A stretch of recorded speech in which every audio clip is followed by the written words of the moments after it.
தமிழ் நேயர்களுக்கு அன்பான வணக்கம்.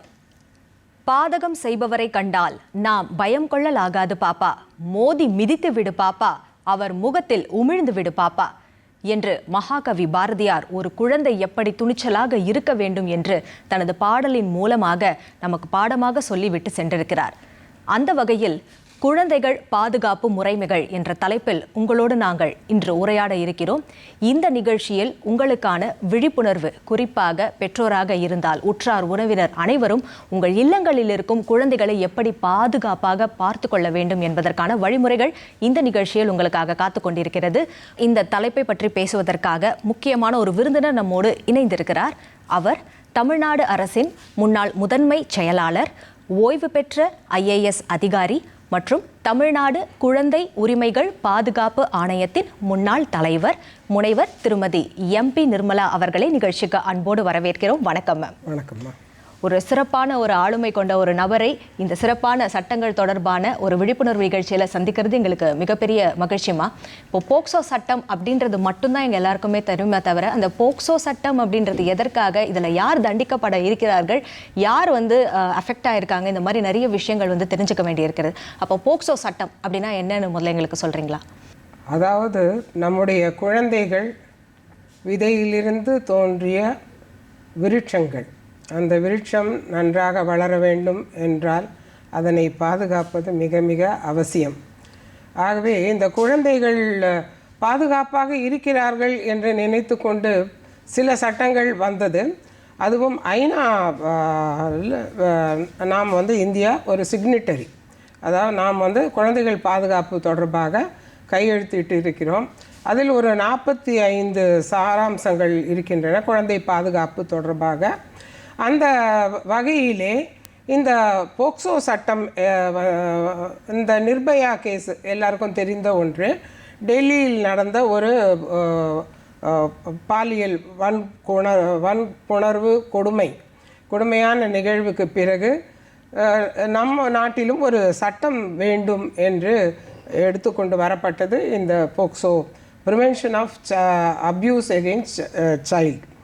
இந்த சட்டத்தில் குழந்தைகளை எவ்வாறெல்லாம் பாதுகாக்க வேண்டும், யாரெல்லாம் இதில் உரிமையாளர்கள். குழந்தைகள் வளர வேண்டும் என்றால் வெறும் குழந்தைகளை மட்டும் நாம் சொல்லி வளர்த்துவிட முடியாது. பெற்றோர்கள், முதலில் பெற்றோர்கள், ஆசிரியர்கள், சமூகம், பத்திரிகையாளர்கள், அக்கம் பக்கத்தினர் அனைவருமே இந்த குழந்தைகள் பாதுகாப்பில் மிக மிக முக்கியமான ஒரு பங்கை வகிக்கிறார்கள். இதை பற்றி தான் இந்த சட்டம் சொல்கிறது. இந்த சட்டத்தின்படி ஒரு குழந்தை இருக்கிறது. குழந்தை என்றால் அதிலும் நாம் தெரிந்து கொள்ள வேண்டும், இது child abuse, protection of children from child abuse. அதனால் இது வெறும் பெண் குழந்தைகளுக்கு மட்டுமானது அல்ல, ஆண் குழந்தைகளுக்கும் ஆனது. எல்லோரும் என்ன நினைக்கிறோம் அப்படின்னு சொன்னால், பெண் குழந்தைகள் மட்டும்தான் வன்புணர்வுக்கும் கொடுமைக்கும் ஆளாகிறார்கள் அப்படின்னு சொல்லிட்டு நினைக்கிறோம். அப்படி கிடையாது. ஆண் குழந்தைகளிலும் 48% ஆண் குழந்தைகள் இவ்வாறாக பாதிக்கப்படுகிறார்கள் என்று வருகிறது. ஆகவே குழந்தைகளை எவ்வாறாக பாதுகாக்க வேண்டும், அதில் என்னென்ன செய்யக்கூடாது. எல்லாரும் போக்சோ என்ற உடனே ஏதோ உடல் உறவு அது மாதிரியாக நினைக்கிறார்கள். அதுவே கிடையாது, அது மட்டுமே கிடையாது. ஒரு குழந்தையை புணர்ச்சிக்கோ அல்லது ஒரு தவறான ஒரு செய்கையினால் அவர்களை அழைப்பது கூட குற்றம்.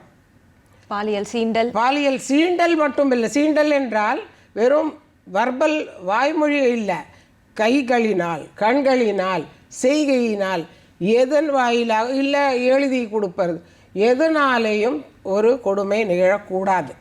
அதுதான் இந்த சட்டம் வலியுறுத்துகிறது. அடுத்து இப்போது ஒரு ரீசண்டாக சுப்ரீம் கோர்ட் ஜட்ஜ்மெண்ட்டு நாம் எல்லாம் கையில் ஒரு சாதனம் வச்சிட்ருக்கோம். அதில் வக்கரமாக குழந்தைகளை எல்லாம் படம் எடுத்து அங்கங்கே அனுப்பி அதை வியாபாரமாக செய்கிறார்கள். இல்லை வக்கரமாக எடுத்து அவர்களே கூட பார்க்கிறார்கள், அல்லது வணிக நோக்குக்காக அதனை செய்கிறார்கள், அல்லது குழந்தைகளை அதை வைத்து துன்புறுத்துகிறார்கள். இந்த பாரு, உங்கள் ஃபோட்டோ எடுத்துட்டேன், நாளைக்கு ஏதோ பிரச்சனை வரும். சில திரைப்படங்களில் கூட வந்திருக்கு. இப்போ பாருங்க, உங்களை ஃபோட்டோ எடுத்துட்டேன், இதை வைத்து உங்களை மிரட்ட போகிறேன். மிரட்ட முடியாது. அது கூட இந்த சட்டத்தில் வரும்.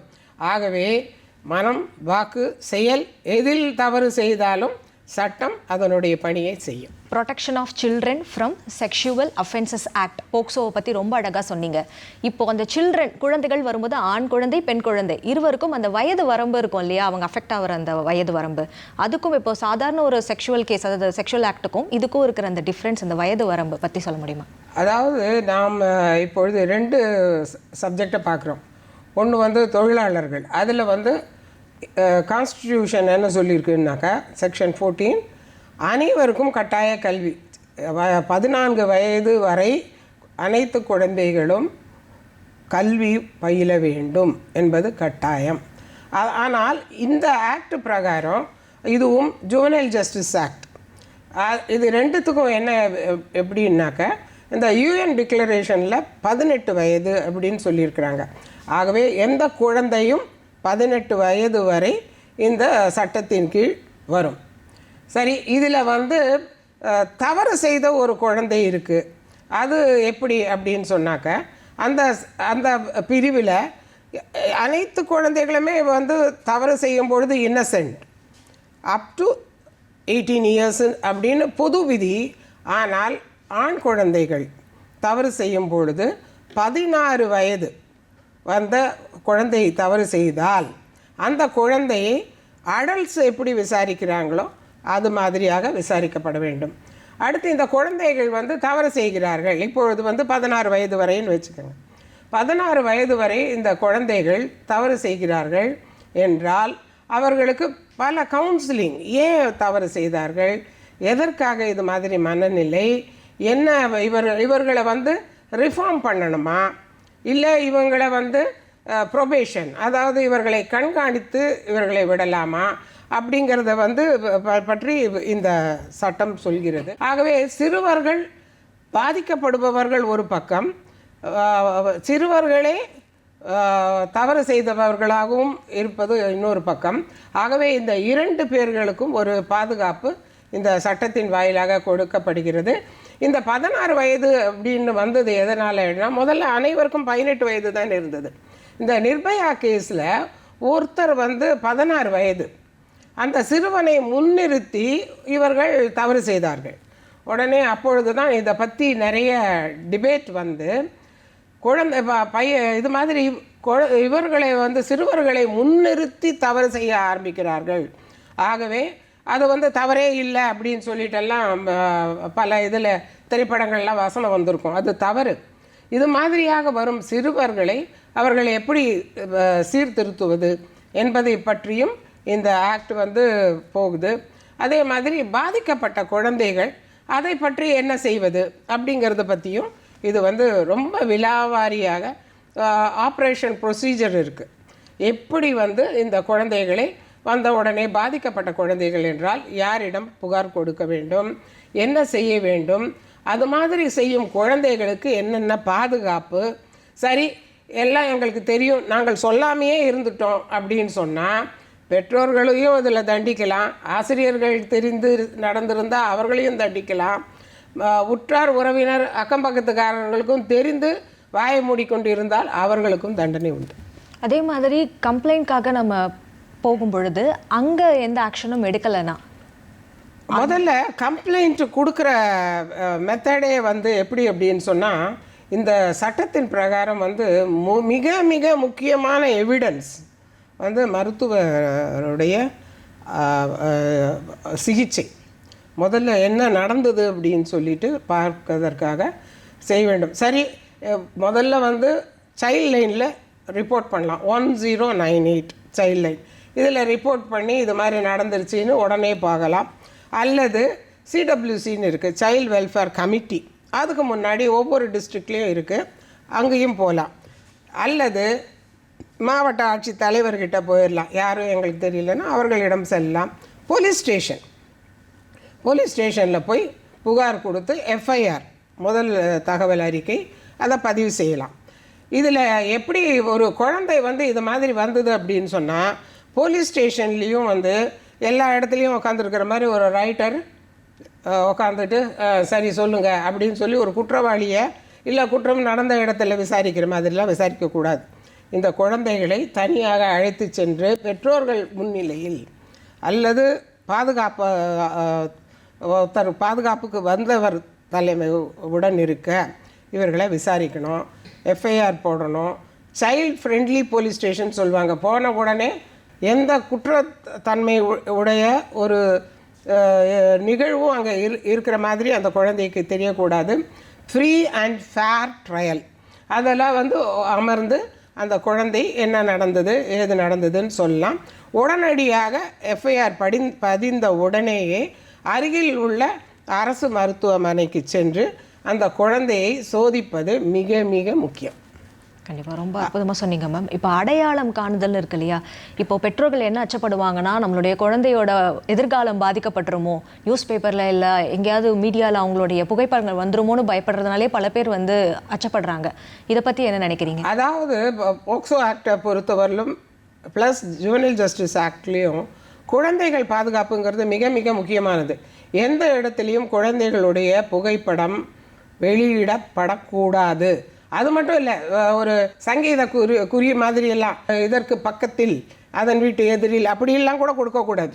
அப்படி செஞ்சாலும் ஐடென்டிட்டி எப்படியும் தெரியக்கூடாது. அது மிக மிக முக்கியம். பெற்றோர்களை பற்றிய ஐடென்டிட்டி தெரியக்கூடாது, குழந்தைகளை பற்றிய ஐடென்டிட்டி தெரியவே கூடாது.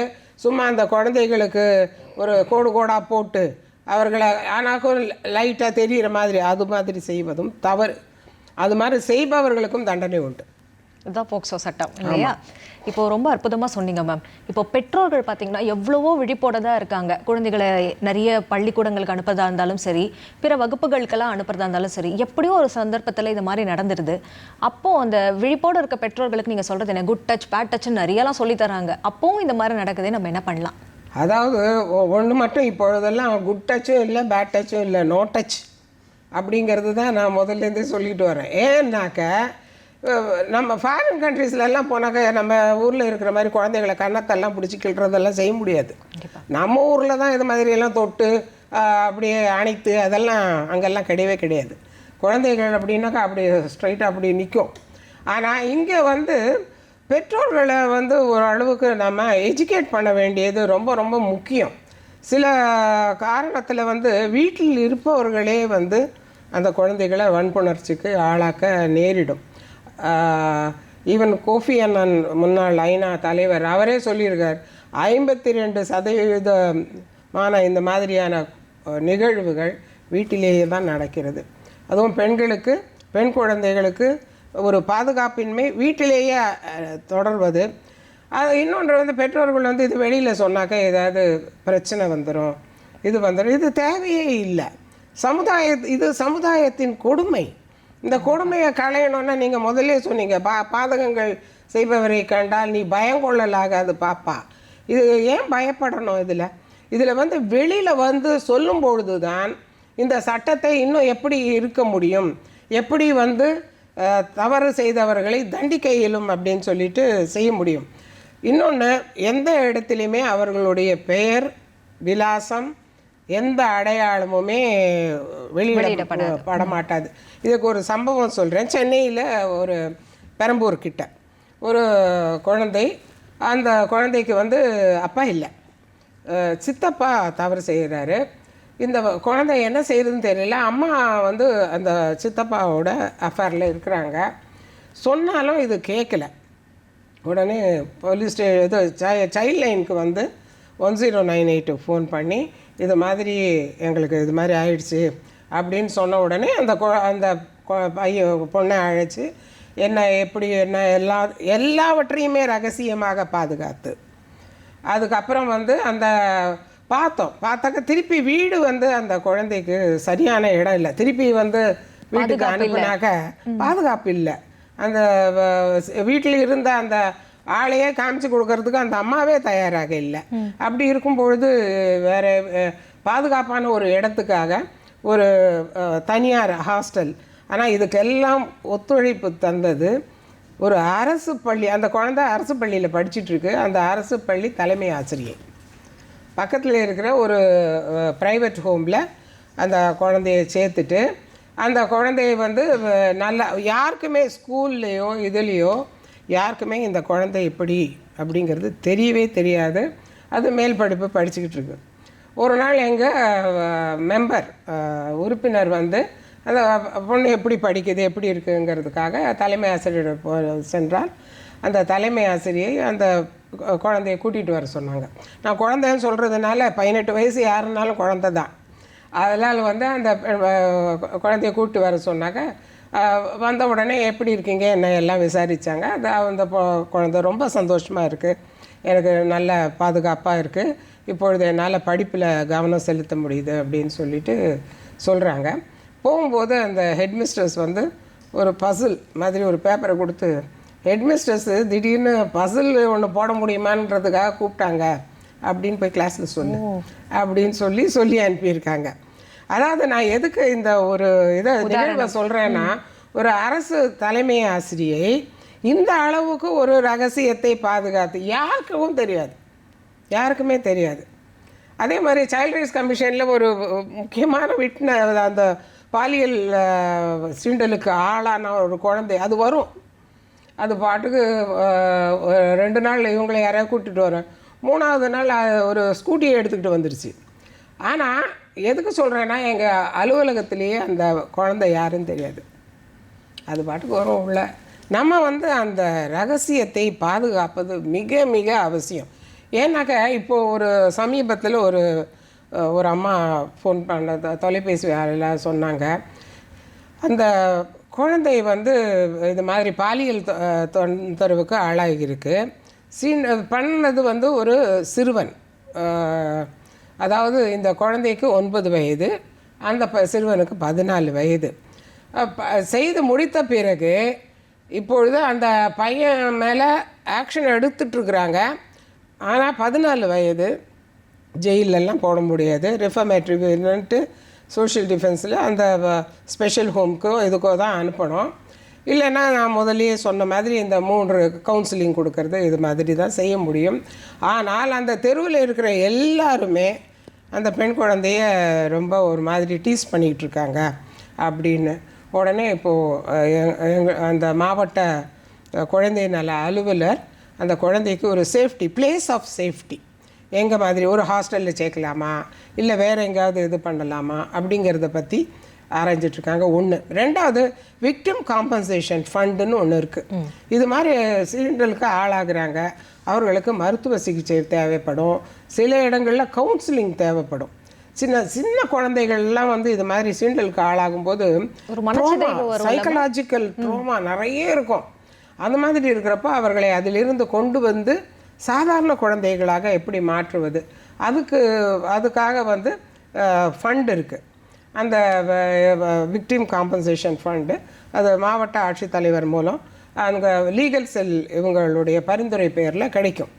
அதுவும் இந்த குழந்தைகளுக்கு வாங்கி கொடுக்கலாம்.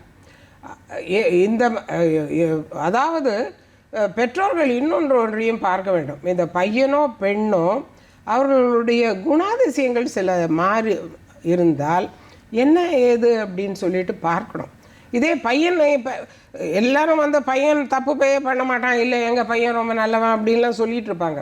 கொஞ்ச நாளுக்கு முன்னாடி வெள்ளூரில் ஒரு சம்பவம். அந்த பையன் வந்து 9வது படிக்கிற பையன். இந்த ஆண்ட்ராய்டு இதெல்லாம் பார்த்து அவனுக்கு அந்த ஒரு வக்கரம் வந்துச்சு. அது இம்பர்ச்சுவேஷனுங்கிறது தெரியல, வீட்டில் யார்கிட்டையும் சொல்லவும் முடியல.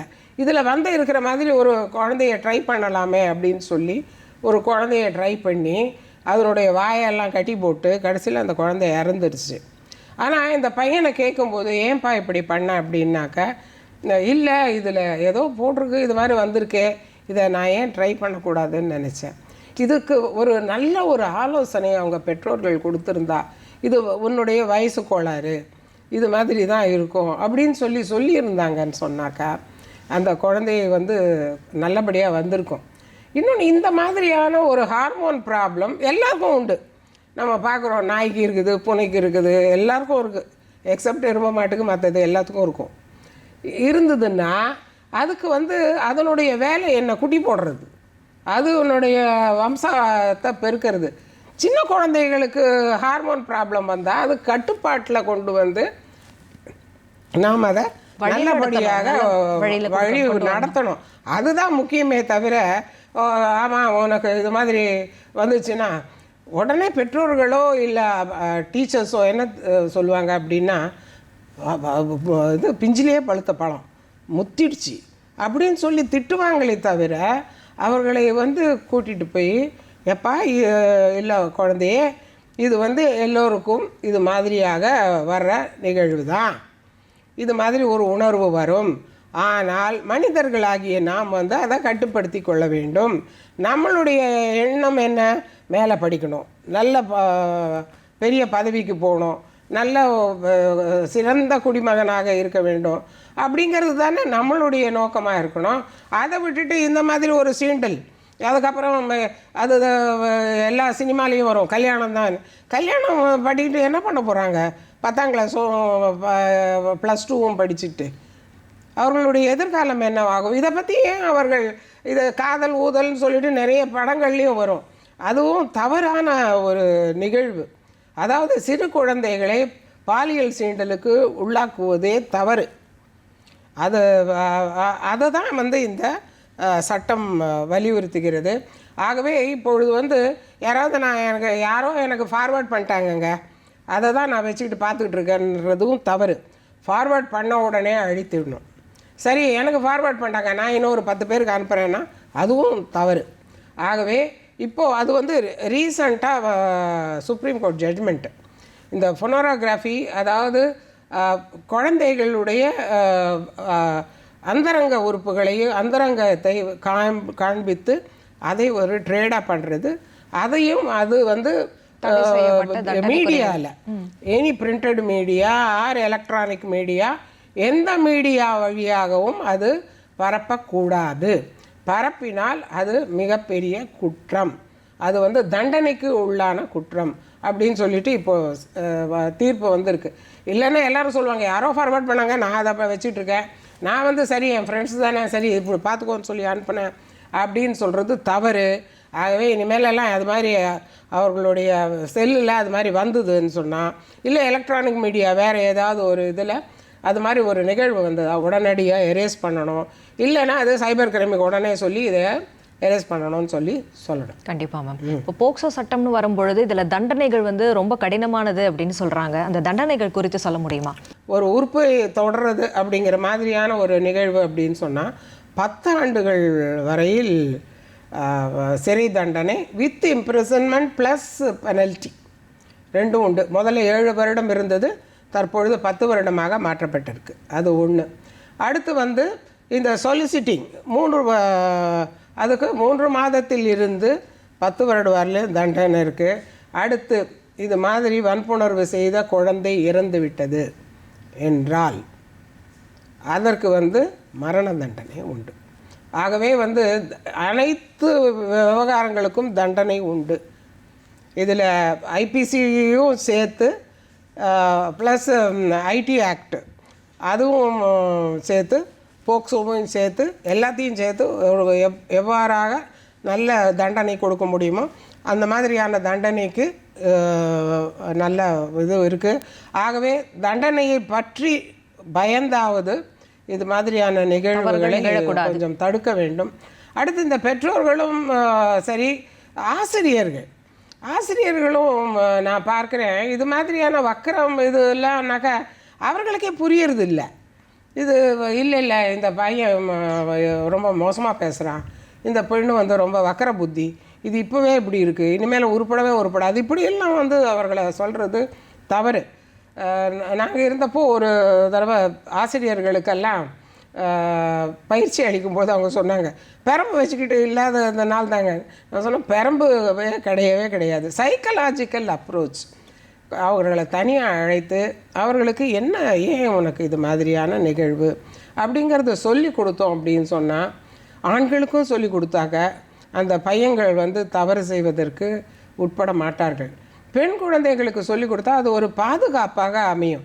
அதை விட்டுட்டு வந்து ஐயோ இதை பற்றியெல்லாம் வெளியில் யாருமே பேசவே மாட்டாங்களே, நாங்கள்லாம் பேசக்கூடாதுன்னாக்கா இப்போ இந்த காலத்தில் அதெல்லாம் சரிப்படாது. கண்டிப்பாக கட்டாயம் வந்து செக்ஸ் எஜுகேஷனுங்கிறப்போ எதனால், ஏன் என்ன ஆகும், இதனால் வந்து என்ன ஆகும் என்பதை பற்றி குழந்தைகளுக்கு அந்தந்த வயதுக்கு ஏற்ப, இப்போது சின்ன குழந்தைங்களுக்கு டச்சை பற்றி சொல்லிக் கொடுக்கலாம். யாரும் ஒன்றும் தொடக்கூடாது, தொட்டா நீ சத்தம் போடு அப்படின்னு சொல்லி கொடுக்கலாம். சில கொஞ்சம் வயது வந்த பிறகு அவர்களுக்கு சொல்லிக் கொடுக்கலாம். எதனால், ஏன் வந்து இப்படி கூடாது, ஏன் வந்து ரொம்ப நெருங்கி பழகக்கூடாது, இப்படியெல்லாம் சொல்கிறாங்க அப்படிங்கிறத பற்றி அவர்களுக்கு ஒரு அறிவு வந்தது அப்படின்னு சொன்னாக்க இதனுடைய குற்றங்கள் வந்து கொஞ்சம் குறையறதுக்கு வாய்ப்பு இருக்குது. குழந்தை திருமணம் போக்சோ சட்டத்தில் வரும்பொழுது பெற்றோர்களாலே வந்து திருமணம் செய்து வைக்கப்பட்ட அந்த குழந்தைகள் பல துன்பங்களுக்கு ஆளாகும் போது அப்போது போக்சோ சட்டம் எப்படி பாயும்? அதாவது சைல்டு மேரேஜுங்கிறது வந்து எந்த காரணம், சைல்டு மேரேஜ் ஆக்டே இருக்குது. சைல்டு மேரேஜ் அதாவது நம்முடைய திரைப்படங்கள் பண்ணுற வேலை, யாராவது கற்பழிச்சிட்டாக்க உடனே கல்யாணம் பண்ணிக்கலாம். குழந்தை திருமணம் முதல்ல 18 வயதுக்கு உட்பட்ட பெண்ணு 21 வயதுக்கு உட்பட்ட ஆணுக்கு பண்ணுவது தவறு. சரி, இது மாதிரி கற்பழிச்சிட்டாங்க உடனே கல்யாணம் பண்ணி வச்சிடலாம் அப்படிங்கிறது மிக மிக தவறு. அது வந்து ரேப்புங்கிற மாதிரி தான் கொண்டு போகப்படும். அதாவது இந்த வித் கன்சென்ட் வித்தவுட் கன்சென்ட்லாம் இருக்குது. சில சமயம் அந்த குழந்தை தானே வந்து விழுந்தது, அந்த பொண்ணு தானே வந்து இது பண்ணாங்க, இதெல்லாம் தவறு. அவங்களே வந்தாலும் அந்த உணர்ச்சி இருந்தாலும் அது வந்து தவறுன்றது வந்து இன்னொரு பார்ட்னருக்கு தெரியணுமே தவிர, இல்லை அவங்களே வாலண்டியராக வந்தாங்க அதனால் நாங்கள் திருமணம் அதை பண்ணிட்டோம், இப்போ ஒன்றும் மிஞ்சி போச்சு திருமணம் பண்ணிடலாம் அப்படிங்கிறது மிக மிக தவறான ஒரு நடவடிக்கை, குற்ற நடவடிக்கை அவர்கள் மீது பாயும். இப்போ குழந்தை திருமணமே எடுத்துக்கிட்டாக்க, குழந்தை திருமணத்தில் இருக்கும் குழந்தைகள் அவர்கள் சட்டத்தின் முன்னாடி நிறுத்தப்படுவார்கள். அவங்க பேரண்ட்ஸுக்கு தண்டனை உண்டு, கூட 2 பேரண்ட்ஸுக்கும் ப்ளஸ் அந்த கல்யாணத்தை அட்டன் பண்ணவங்க, செஞ்சு வச்சவங்க அனைவருக்குமே தண்டனை உண்டு. அத்தனை பேருக்கும் எல்லாம் குண்டோட நேராக போயிட வேண்டியது தான். ஆகவே குழந்தை திருமணம் அப்படிங்கிறதோ இல்லை அது மாதிரி ஒரு யோசனை சொல்வதோ மிக மிக தவறான போக்கு, குற்றம். அது குற்றம், மகா குற்றம். அது வந்து அது குற்றத்தை மறைக்கிற மாதிரி கூட கொண்டு போயிடலாம். அதை அப்போ நீங்கள் போக்சோ சட்டம்னு சொல்லும் பொழுது அந்த குழந்தைகளோட வயது, அந்த வயதில் இருக்கிற தவறு பண்ணாலும் அதுக்கும் தண்டனை உண்டு.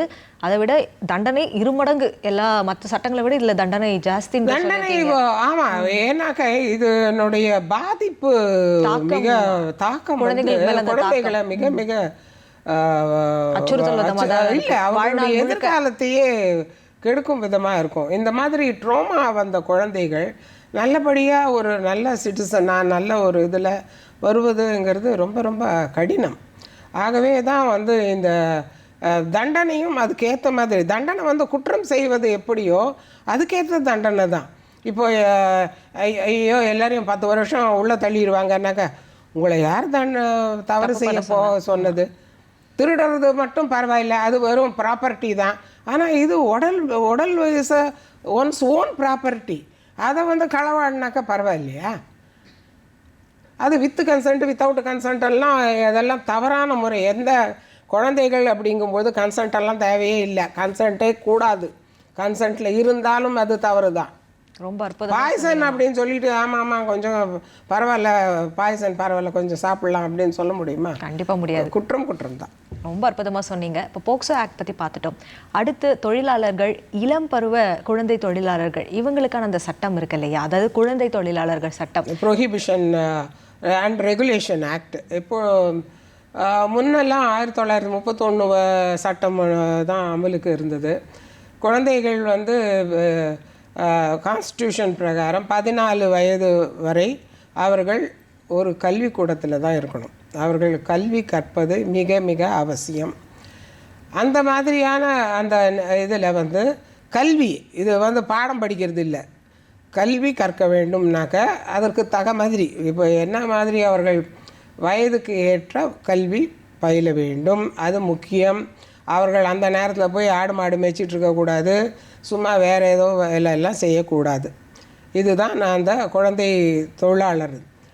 இந்த குழந்தை தொழிலாளர் அப்படிங்கிறப்போ அவர்கள் சில முறைகளில் வந்து இப்பொழுது கொஞ்சம் ரெகுலேஷனில் என்ன கொண்டு வந்திருக்காங்கன்னா, அப்பா அம்மா கூட அதாவது வீட்டில் அவர்கள் வேலை செய்யும் பொழுது அவர்களுக்கு உதவலாம்.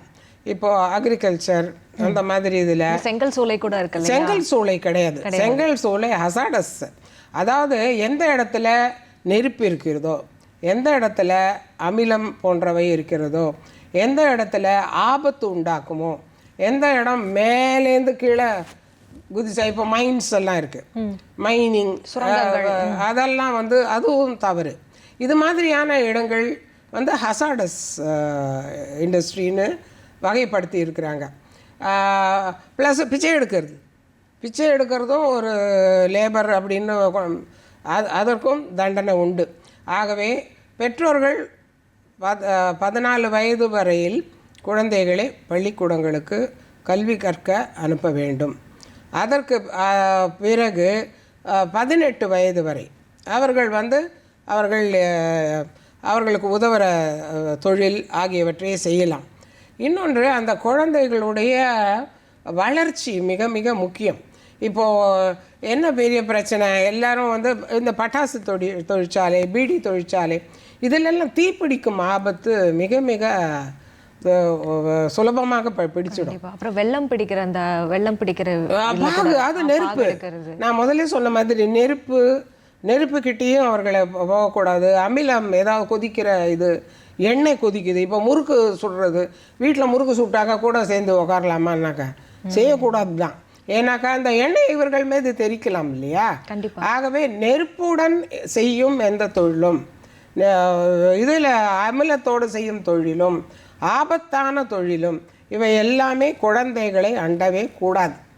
அடுத்து இப்போ குழந்தைங்களை ஏன் செய்யக்கூடாது அப்படின்னு சொன்னால், எல்லா குழந்தைகளும் சின்ன வயதில் அவர்களுக்கு வந்து they have to enjoy their childhood. அதுதான் பாரதியார் பாடுறாருல, ஓடி விளையாடு பாப்பா நீ ஓய்ந்திருக்கலாகாது பாப்பான்னு. எல்லாரையும் ஓய்ச்சல் இல்லாத போய் இந்த தொழிலாளர்களாக போய் உக்காந்துக்கிட்டு அவர்களுக்கு விளையாட்டு இருக்காது. இளம் பருவத்தை அவர்கள், அந்த குழந்தை பருவத்தை அவர்கள் ரசிக்க முடியாத போயிடுவாங்க. ஆகவே தான் இந்த குழந்தை தொழிலாளர் சட்டம் என்பது வந்தது. நிறைய இடங்களில் வந்து நிறைய குழந்தை தொழிலாளர்கள் மீட்கப்பட்டு அவர்களை வந்து ரீஹாபிலிட்டேட் பண்ணியிருக்கிறாங்க இந்த சட்டத்தின் வாயிலாக. அவர்களுக்குன்னு தனி ஸ்கூல்ஸ் எல்லாம் பண்ணி பிரிட்ஜ் கோர்ஸ் மாதிரி, அதாவது அவர்கள் தவற விட்ட அந்த பள்ளி அவர்களுக்கு கற்றுக் கொடுத்து செய்தார். அடுத்து வந்து இன்னொன்று, ஃபேமிலியோடு மொத்தமாக போய் கொத்தடிமை. அதாவது ஒவ்வொரு வேலைக்கும் ஊதியம் கொடுக்கணும். ஊதியம்லாம் கொடுக்காத நான் எடுத்து வச்சுருக்கேன், ஃபேமிலியோடு எல்லோரும் மொத்தமாக செய்கிறாங்க அப்படின்னு செய்கிறது வந்து தவறு. அதுதான் கொத்தடிமை. நீங்கள் அது எழுதப்பட்ட சட்டமாக இருக்கட்டும், எழுதப்படாத கொத்தடிமையாக இருக்கட்டும், இந்த மாதிரி சம்பளத்தை பிடித்து வைத்து கொண்டு வருஷ கணக்கில் எல்லாம் வச்சிட்ருப்பாங்க. எப்போவோ வாங்கின கடனுக்காக அந்த குழந்தையை வந்து வேலை செய்ய சொல்லுவாங்க, ஆடு மாடு மேய்க்க சொல்லுவாங்க. நம்ம சொல்லலாம் ஆடு மாடு வந்து ஹசாடஸ் இண்டஸ்ட்ரி கிடையாதுன்னு. ஆனால் அந்த குழந்தை வந்து 14 கல்வி கற்க வேண்டிய நேரத்தில் போய் ஆடு மாடு மேய்ச்சிக்கிட்டு இருக்கிறது வந்து சரியான முறை கிடையாது. ஆகவே இது மாதிரியான குழந்தைகளை மீட்டு கல்விக்கூடங்களுக்கு அனுப்பி அந்த பிரிட்ஜ் கோர்ஸ் மாதிரி பண்ணி அந்த லெவலில் எவ்வளவோ அந்த லெவலில் எடுத்துகிட்டு போய் சேர்க்கறது. அதுதான் ரைட் டு எஜுகேஷன்லேயும் அதுதான் வருது. அதாவது குழந்தைகளுக்கு அவர்கள் வயதுக்கு தகுந்த கிளாஸ் போகணுமே தவிர, 9வது வயசில் நம்ம மீட்டுட்டு வருவோம், அவனை தூக்கிட்டு போய் 1வது போட்டாக்கா படிப்பாக வரும் முடியாது. அதனால் வந்து அந்த 9வது வயதுனாக்கா 4வது 5வது அதற்கேற்ற பிரிட்ஜ் கோர்ஸோ ஏதோ சொல்லி கொடுத்து அவர்களை சேர்க்கணும் அப்படின்னு சொல்லிட்டு இருக்குது. ஆகவே குழந்தை தொழிலாளர் வந்து என்ற முறை கட்டாயம் ஒழிக்கப்பட வேண்டிய முறை. அதுவும் ஹசாடஸ் இண்டஸ்ட்ரிக்குள்ள குழந்தைகளை சேர்க்கவே கூடாது. அது முற்றிலுமாக தவிர்க்கப்பட்டாலும் சில இடங்களை நம்ம பார்க்க முடியுது. அப்படி பார்க்கும் பொழுது நம்ம கம்ப்ளைண்ட் பண்ணணும்னா புகார் தெரிவிக்க யார் அணுகலாம்? அது இதே தான், சைல்டு ஹெல்ப்லைன்லேயும் அணுகலாம். ப்ளஸ் தொழிலாளர் பாண்டட் லேபர் அப்படின்னு சொன்னாக்கா தொழிலாளர் நலத்துறை அவர்களை அணுகலாம். இப்போ நிறைய என்ஜிஓஸ் எல்லாம் இருக்கிறாங்க இதெல்லாம் செய்கிறதுக்கு. அவர்கள் மூலமாகவும் இவர்களை அணுகலாம். எல்லாருக்கும் தெரிஞ்சது ஒன்று வந்து மாவட்ட ஆட்சித்தலைவர் தான். அவர்கள்கிட்டயே போய் மனு கொடுத்து இது மாதிரி குழந்தை தொழிலாளர் இது மாதிரிலாம் இருக்கிறாங்க அப்படின்னு சொல்லி அவர்களை வந்து மீட்டு கொண்டு வரலாம். நாங்கள் இங்கே ஒரு 4 வருடத்துக்கு முன்னாடி ஒரு சென்னையில் ஒரு பாலத்துக்கு அடியில் ஒரு 200 குழந்தைகள் அங்கேயே தான் இருக்கும். அவர்கள் சின்ன வயசில் போய் சினிமாவில் போய் நடிச்சுட்டு அங்கே வந்து உட்காந்துருப்பாங்க. ஸ்கூலுக்கு போனானாக்கா அவங்களுக்கு ரெகுலர் ஸ்கூலில் உள்ள விடலை அப்படின்னு சொல்லிட்டு அவர்கள் எல்லாம் பள்ளிக்கு போகாத அப்படியே இருந்துகிட்டு இருந்தாங்க. அதில் சில வந்த பணத்தை வச்சு வீட்டுக்கு கொடுக்கறது அப்படின்னு சொல்லி இந்த இதை பற்றி பேசுகிறதுக்கு போகிறாங்க. பேரண்ட்ஸ் சொல்லுவாங்க, அந்த குழந்தைங்க ஏதோ வெளியில் உட்காந்துக்கிட்டு எங்களுக்கு ரூபா கொடுக்குது, நீங்கள் அதை வேறு தடுக்கிறீங்க ஆமாம் அப்படின்னு சொல்லிட்டு திட்ட ஆரம்பிப்பாங்க. ஆனால் அந்த குழந்தைகளை அதுக்கு பிறகு அவர்களை எல்லாரையுமே வந்து மீட்டு அவர்களுக்கு தேவையான, அதாவது ஒரு பள்ளிக்கு போகணும் அப்படின்னு சொன்னால் அவங்களுக்கு புக்ஸு கரெக்டாக இருக்கணும்.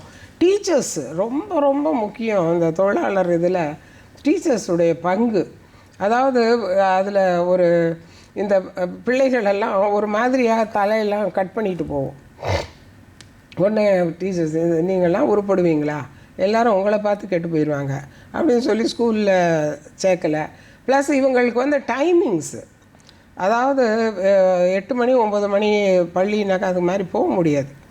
அவர்களுடைய சில பணிகளை முடிச்சுட்டு அவங்க போகும்போது அதுக்கு கொஞ்சம் ஒரு ஃப்ளெக்சிபிலிட்டி கொடுத்து இவர்களுடைய, அதாவது எந்த சூழ்நிலையிலிருந்து இந்த குழந்தைகள் வர்றாங்க அப்படிங்கிறத பார்த்து செஞ்சோம் அப்படின்னு சொன்னாலே இந்த குழந்தை தொழிலாளர் நிலைமை மாறும். இன்னொன்று இப்போல்லாம் எல்லாருக்கும் தெரிஞ்சு வச்சுருக்காங்க, சின்ன குழந்தை எவ்வளோப்பா வயசு, கரெக்டாக அவங்க எல்லாருக்குமே 14 17 வயசு தான் சொல்லுவாங்க. ஏன்னாக்கா முன்னெல்லாம் வந்து 15ன்னு சொல்லிக்கிட்டு இருந்தாங்க. இப்போ அப்புறம் குழந்தைகள் அப்படின்னு சொன்னாக்க எங்கே இது பண்ணிட போகிறோன்னா எவ்வளோப்பா வயசு 17 அப்படின்றாங்க. அது ஹோட்டல் இண்டஸ்ட்ரீஸ்லாம் சில இதெல்லாம் 17 சொல்லிடுறாங்க. அதே மாதிரி பிச்சை எடுக்கிறது, இதுக்கு ஆர்கனைஸ்டு பிச்சை எடுக்கிறது, இந்த டிராஃபிக் சிக்னலில் இதிலெல்லாம் வந்து பிச்சை எடுக்கிறது. அந்த மாதிரி பிச்சை எடுத்தலும் சரி, அவங்க வந்து புக்ஸ் எல்லாம் விற்கிறாங்கங்க. அது பிச்சை எடுக்கிறதுக்கு பதில் புக்கு விற்கிறாங்க, பேனா விற்கிறாங்க.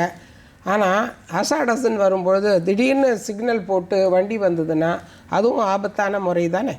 ஆகவே அதுவும் தவறான ஒரு தொழில்தான். ஆகவே வந்து குழந்தை தொழிலாளர் அப்படிங்கும் பொழுது குழந்தைகளை வந்து தொழிலாளர்களாக கருதவும் முடியாது. ஏன்னா அவர்களுக்கு வேறு எந்த ப்ரொடெக்ஷனும் கிடையாது. அவர்களுக்கு ஏதாவது ஆக்சிடென்ட் ஆச்சுன்னாக்கா அவர்களுக்கு காம்பன்சேஷனோ எதுவோ கிடையாது. இதில் தண்டிக்கப்படுபவர்கள் யார் யார்? தண்டிக்கப்படுபவர்கள் நம்பர் 1 பெற்றோர்கள், அடுத்து வந்து யார் வேலை வாங்குறாங்களோ அவங்க. ஆகவே இந்த அவர்களுக்கும் தண்டனை உண்டு. இது மாதிரி குழந்தைகளை அமர்த்தி வேலையை வாங்குவது அவர்கள் தவிர்க்க வேண்டும். அடுத்து இந்த குழந்தைகளெல்லாம் ஏன் இவங்களே கொஞ்சம் படிக்க வைக்கக்கூடாதா? படிக்க வைக்கலாம் இல்லையா? அவர்களுடன் சேர்ந்து அதுக்கப்புறம் வந்து இப்பொழுது சில மாறுதல்கள் இருக்குது. இந்த அக்ரிகல்ச்சர் இந்த மாதிரி இருக்கிறது, சில பாட்டரி அந்த மாதிரி, அதாவது எங்கே நெருப்பு இதெல்லாம் இல்லாத இருக்கும் அந்த மாதிரியான தொழில்களில் கூட ஹெல்ப் பண்ணலான்னு இருக்குது, உதவி செய்யலான்னு. அந்த மாதிரி இதுக்கு அவர்களை கொண்டு வரலாமே தவிர, இதற்கு முன்னாடி இருக்கும் கொலுசு இண்டஸ்ட்ரி, சின்ன அந்த நிம்பிள் ஃபிங்கர்ஸ்ன்னு சொல்லுவாங்க, அந்த ஃபிங்கர்ஸில் வந்து அந்த கொலுசு பண்ணுறது. அடுத்து வந்து இந்த பருத்தி வந்து காய்க்கிறதுக்கு அந்த சின்ன குழந்தைங்கள்லாம் போய் அந்த மகரந்த சேர்க்கை இதுங்க பண்ணும், தேனி பண்ணுறதுக்கு சுலபமாக எடுக்கலாம், இதை எடுத்துகிட்டு போய் பண்ணும். ஆனால் இந்த மாதிரி பீரியட்லலாம் பார்த்தீங்கன்னாக்கா குழந்தைங்க வேலைக்கு ஸ்கூலுக்கே வர மாட்டாங்க. இப்போ இதெல்லாம் பார்த்தாக்கா ஒரு சின்ன சின்ன குழந்தைகளால் இந்த மாதிரியான கடினமான வேலைகளெல்லாம் கொடுப்பதற்கு பதில் அதை எப்படி நல்ல டெக்னாலஜியை இம்ப்ரூவ் பண்ணி எப்படி வந்து இந்த மாதிரி மகரந்த சேர்க்கையை வேறு மாதிரி பண்ண முடியும்னு கொண்டு வந்தாக்க எவ்வளவோ நல்லா இருக்கும். ஆகவே இதில் வந்து R&D, research and development wing அரசுக்கு இதில் மிக மிக பெரிய ஒரு சவால். இது மாதிரியான என்னென்ன நிகழ்வுகள் பார்த்து குழந்தை தொழிலாளர்களை எடுத்துட்டு எப்படி செய்ய முடியும் அப்படிங்கிறத இவர்கள் கொண்டு வந்தாக்க இந்த குழந்தை தொழிலாளர்கள் நல்லபடியாக பள்ளிக்கு அனுப்பி அவர்களை நல்ல ஒரு சமுதாயத்தில் நல்ல ஒரு நல்ல குடிமகன்களாக கொண்டு வருவாங்க. வர இயலும். இப்ப தண்டனைகள்னு சொல்றீங்கல்ல, அந்த தண்டனைகள் என்ன மாதிரியான தண்டனைகள் கொடுக்கப்படும்? இதில் வந்து சிறை தண்டனையிலேருந்தும் இருக்கு. பெற்றோர்களுக்கு அப்புறம் முதலாளிகளுக்கு. பெற்றோர்களுக்கும் இருக்கு, ப்ளஸ் முதலாளிகள் இவர்களை வேலை வாங்கும் முதலாளிகளுக்கு மெயினாக தண்டனை இருக்கு. அதில் வந்து with imprisonment 3 months imprisonment with fine எல்லாமே இருக்குது. அது it depends upon the gravity of the offences. இது வந்து ரொம்ப டீகோடிஃபை பண்ணி இந்த தொழிலுக்கு இப்படி தண்டனை இல்லை. ஆனால் இது மாதிரி செய்பவர்கள் அசாடஸ் இதில் இருப்பவர்களுக்கு கட்டாயம் தண்டனை உண்டு, ப்ளஸ் அவங்களுடைய லைசன்ஸும் பறிபோகும். ரொம்ப அழகா அந்த குழந்தை தொழிலாளர்கள் சட்டம் பத்தி விரிவா சொன்னீங்க.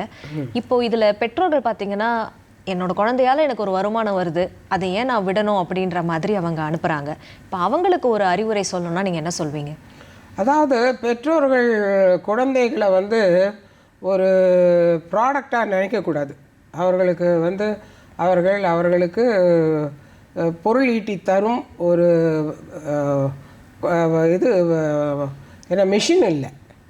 அவர்கள் வந்து அவர்களுடைய இளமை காலத்தை அவர்கள் ரசிக்க வேண்டியது மிக மிக அவசியம். ஆகவே வந்து இவங்களுக்கு பிளானிங் இல்லை, அதுதான் முக்கியம். ஒரு சமீபத்தில்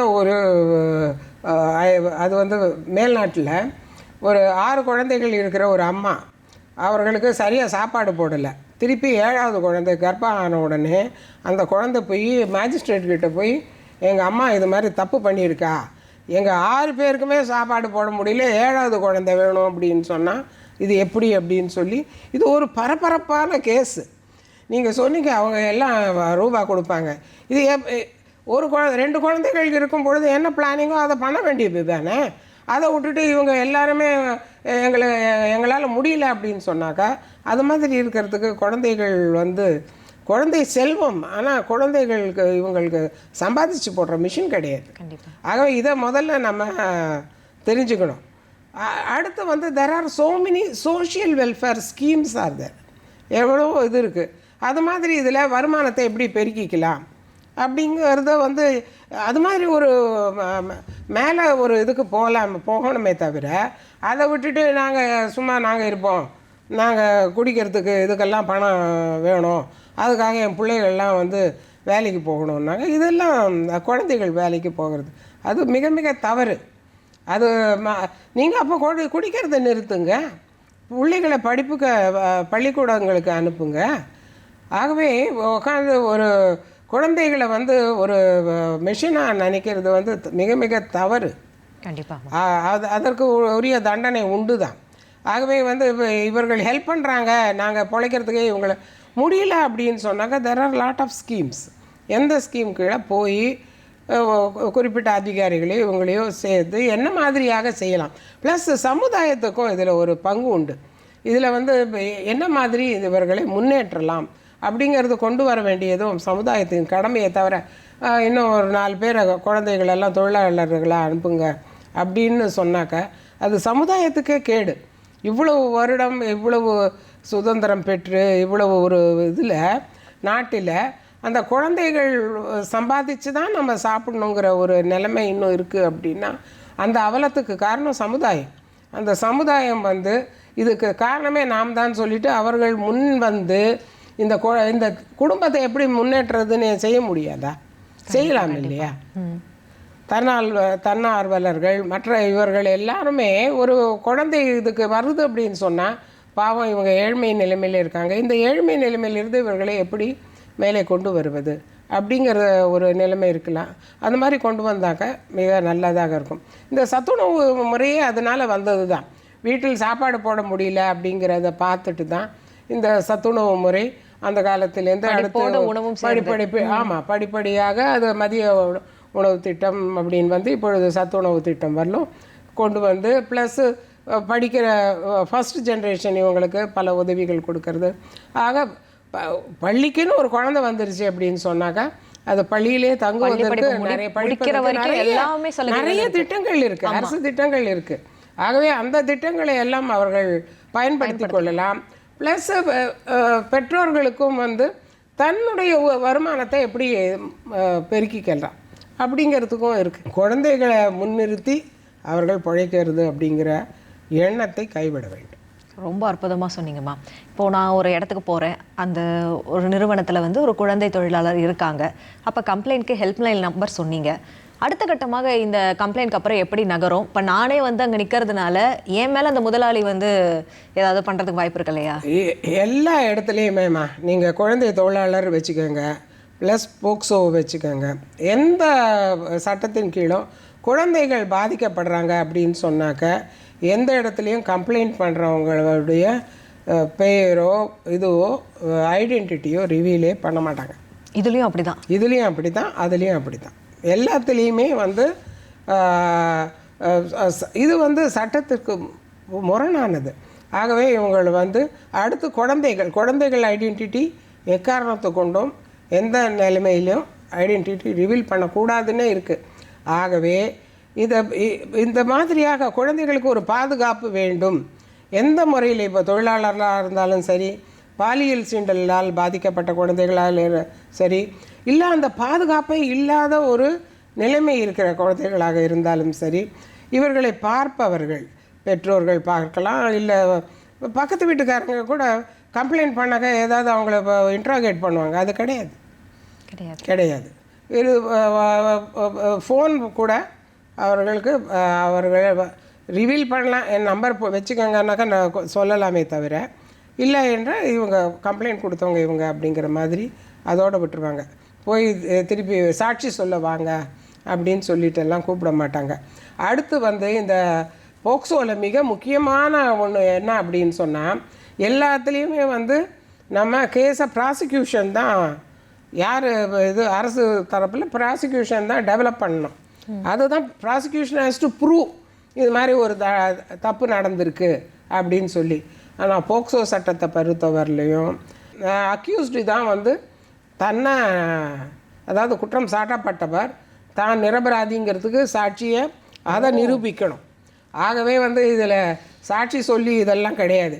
அதனால தான் முதலே சொன்னேன், இதில் வந்து expert opinion, medical examination, plus வந்து இது நடந்ததா, நீங்கள் சாட்சியாக பார்த்தீர்களா, இதெல்லாம் கிடையாது இதில். ஆகவே வந்து யாரும் இதில் பயப்பட வேண்டிய அவசியமும் கிடையாது. யாருக்கு வேண்டுமோ அந்த, அதாவது அரசாங்கத்தில் இருக்கும் காவல் துறையாக இருக்கட்டும், சப் இன்ஸ்பெக்டருக்கு மேலே, சப் இன்ஸ்பெக்டர் அண்ட் அபவ், அவர்களிடமும் சொல்லலாம். ப்ளஸ் இந்த சமூக நலத்துறை அலுவலர்கள்ட்டையும் சொல்லலாம். ப்ளஸ்ஸு ஹெல்ப்லைன் முதலே சொல்லிட்டோம். அது மாதிரி இந்த மாதிரியான ஒரு நிகழ்வுக்கு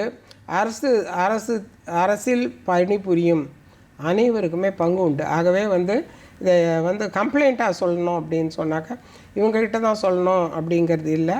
அவர்கள் ஒரு அரசு ஊழியர்களிடம் கூட சொல்லலாம். அரசு ஊழியர் இதுக்கும் என் சப்ஜெக்ட்டுக்கும் சம்மந்தம் இல்லை, நான் இந்த டிபார்ட்மெண்ட்டில் இல்லைன்னு சொல்ல முடியாது.